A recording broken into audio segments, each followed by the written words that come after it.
Why did Muhammad fear Arabian poets so much as to have several of them assassinated?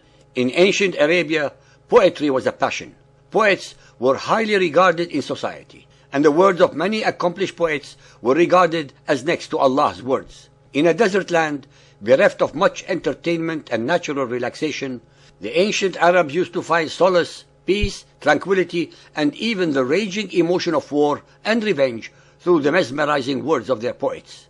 Poets supplied the Arabs with their mental and spiritual nourishment, since they memorized the ancestry, deeds, glories, and achievements of their tribes and passed them on to future generations through their students or disciples to keep the records alive. Poets were actually the news media par excellence of Arabia.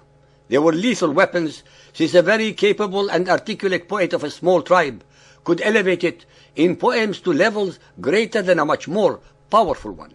As far as our research has demonstrated, no poet in the long period of the so-called Jahiliyyah period, that is before Muhammad and Islam, was ever murdered for what he or she recited, unlike what was done by Muhammad and his followers. There were more female poets among the Jahiliyyah Arabs than during the entirety of 1400 years of Muhammad and Islam. Some of these poetesses were so formidable that Muhammad had at least 2 of them assassinated because they satirized him. The following 4 chapters are actually connected, since it was Muhammad's aggressive and piratical actions to start with that triggered the responses of some of Arabia's poets. His followers claim that Muhammad is the apostle of peace.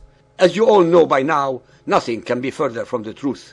These 4 chapters are just more in our series that are exposing and revealing the very sadistic and cruel nature of Muhammad.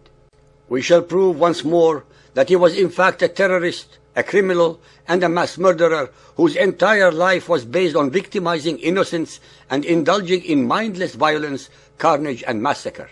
He was a man who destroyed peace wherever he went, and in his place brought terror, plunder, rape, carnage, and death.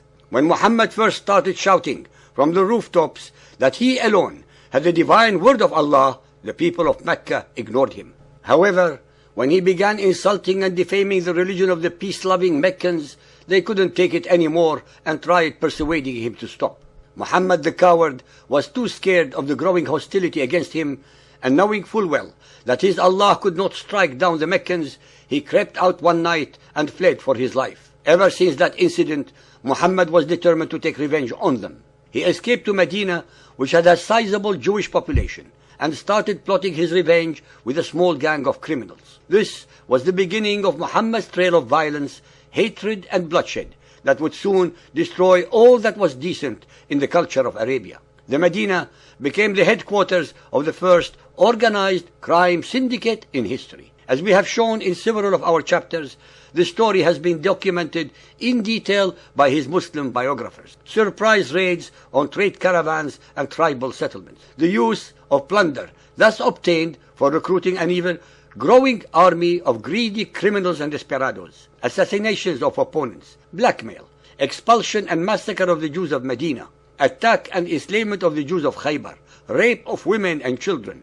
Sale of these victims after rape. Trickery, treachery, and bribery employed to their fullest extent to grow the numbers of his version of Islam.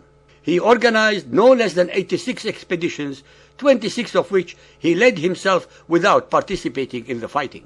The motives of the converts to Muhammad and Islam was never in any doubt. D.S.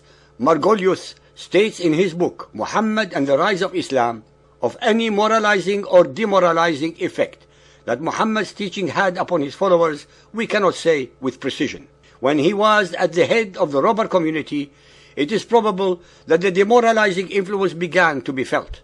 It was then that men who had never broken an oath learnt that they might evade their obligations, and that men to whom the blood of their clan had been as their own began to shed it with impunity in the cause of Allah, fi sabilillah. That lying and treachery in the cause of Islam received divine approval. It was then too that Muslims began distinguished by the obscenity of their language.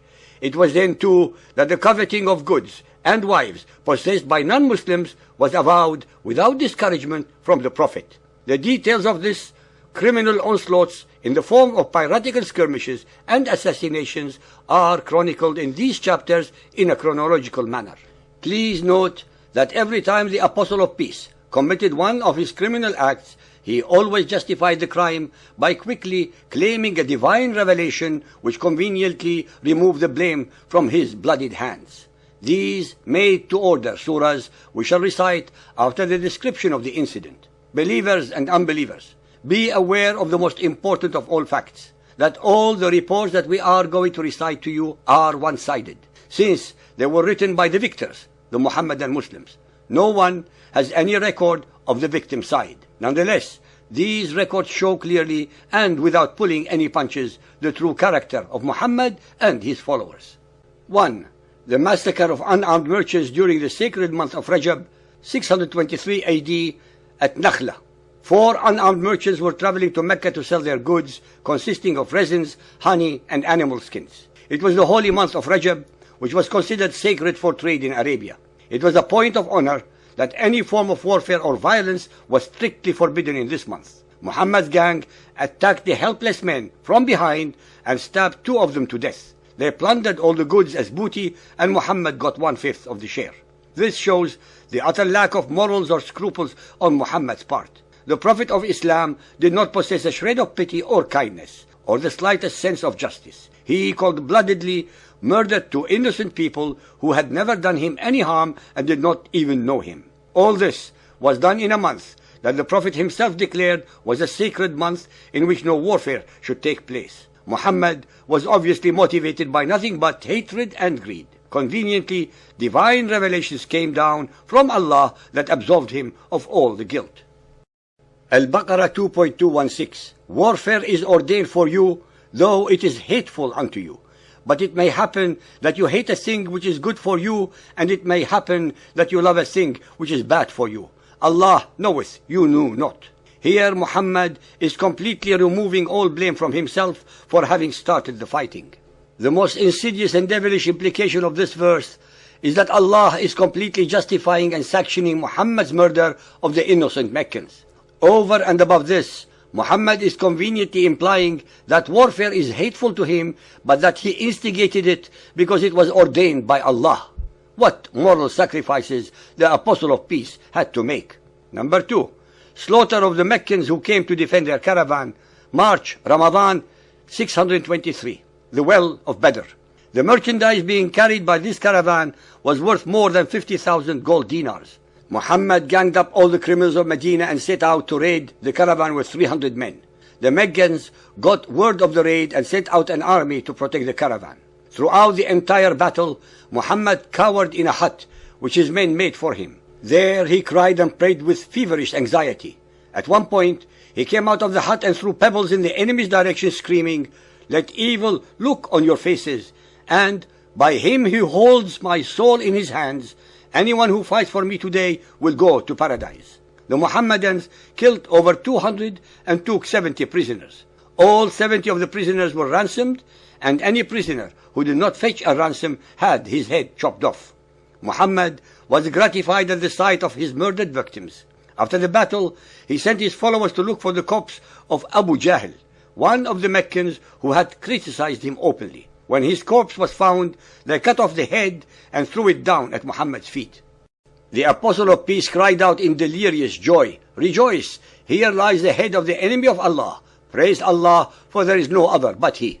Muhammad then ordered a great pit to be dug for the bodies of the innocents to be dumped. The Muslims then proceeded to hack the corpse's limbs into pieces. As the bloodied mass of bodies was being thrown into the pit, a feverishly excited Muhammad shrieked, "O people of the pit, have you found that what Allah threatened is now true? For I have found that what my Lord promised was true. Rejoice, all Muslims." One of the prisoners taken was defiant and Nadir ibn al-Harith, who had earlier taken Muhammad's challenge of telling better stories than him. Muhammad ordered Ali to strike off Nadir's head in his presence, so he could watch and exult in the pleasure of beheading the man who had insulted him. Another prisoner, Uqba ibn Abi Mu'ayt, was decapitated in front of Muhammad. Before being killed, the prisoner cried out pitifully, "O Prophet, who will look after my children if I should die?" The great Prophet of the religion of peace coldly spat out hellfire as the blade came down and spattered his clothes with Uqba's blood.